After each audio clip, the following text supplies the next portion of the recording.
আবু লাহাবের আসল নাম ছিল উজ্জা বিন আব্দুল মুত্তালিব এবং তার ডাক নাম ছিল উতবা। তার উজ্জ্বল লালচে চেহারার কারণে তাকে আবু লাহাব বা অগ্নিশিখা বলে ডাকা হতো। তবে তার যে চূড়ান্ত পরিণতি হয়েছিল সেটার কারণে সে এই নামের আসলেই যোগ্য ছিল।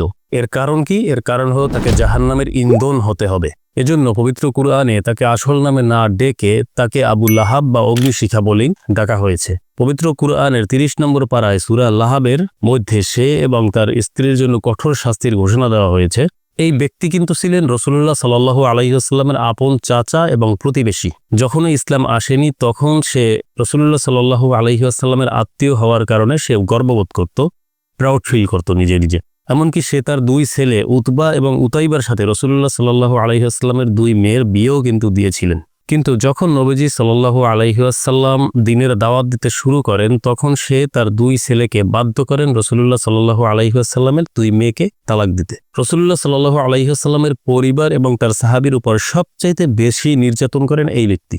অসুস্থতা কিংবা অন্য কোনো কারণে আবু লাহাব বদর যুদ্ধে অংশগ্রহণ করতে পারে নাই। সে কিন্তু কল্পনাও করতে পারে নাই কুরাইশদের বাঘা বাঘা নেতারা বা যোদ্ধারা মদিনার আনসার বা অল্প কিছু সংখ্যক মুহাজির সদস্যের কাছে এমন শোচনীয়ভাবে বদর যুদ্ধে পরাজিত হবে। এই শোচনীয় পরাজয় তাকে এমনভাবে অপমানিত করেছিল যেটা তার ধৈর্য সীমার বাইরে চলে গিয়েছিল।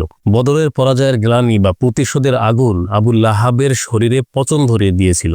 এটাকে প্লেগ রোগও বলা হয় অনেক সময়। তো সে যখন মৃত্যুবরণ করে তার মৃত্যুবরণ করার পরে তার লাশ ছোঁয়ার জন্য কিন্তু কেউই তার নিকটবর্তী হয় নাই, বরঞ্চ পচা দুর্গন্ধে ওখান থেকে মানুষ আরো দূরে সরে গিয়েছিল। বদর যুদ্ধের মাত্র 7 দিন পরে ইসলামের এই ঘোর শত্রু মৃত্যুবরণ করে। তার ওই দুর্গন্ধযুক্ত লাশ 3 দিন পর্যন্ত ওই একই স্থানে পড়েছিল।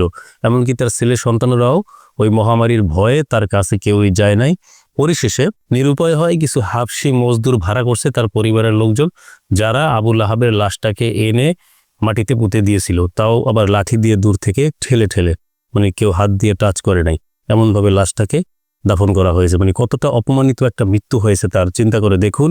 সে শুধুমাত্র ইসলামের বিরোধিতা করার কারণে আল্লাহ তাআলা তাকে এই শাস্তিটা দিয়েছিলেন। এবং পবিত্র কুরআনে সূরা লাহাবের মাধ্যমে তাকে যে ভৎসনা আল্লাহ করেছেন এটা কিয়ামত পর্যন্ত চলতে থাকবে।